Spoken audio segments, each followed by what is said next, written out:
Hey everyone, welcome back to our channel. In today's video, I'll show you how you can stop Temu text and notification. Let's get started. If Temu keeps sending you marketing texts, emails, or promo alerts, and if it's bothering you, this tutorial will help them turn them off. Let's get started. Open up Temu application in your mobile device and then simply log in to your account. Once logged in, simply tap on the U button right over here, then tap on Messages. If you haven't subscribed to the marketing text yet, Temu may show a prompt to subscribe. If you tap OK and enter your number, they'll start sending notifications, deals, and promo messages. But if you already have subscribed them, you'll see a section called Promotions.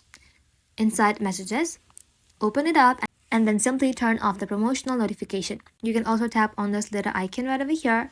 Then inside here, simply tap on Edit next to Promotions and then turn off any notification that's bothering you.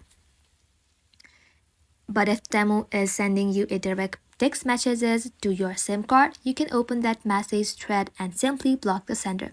This will instantly stop all future texts. That's it. Thank you all for watching. If this video was helpful, leave a like and sub, and I'll see you in the next one.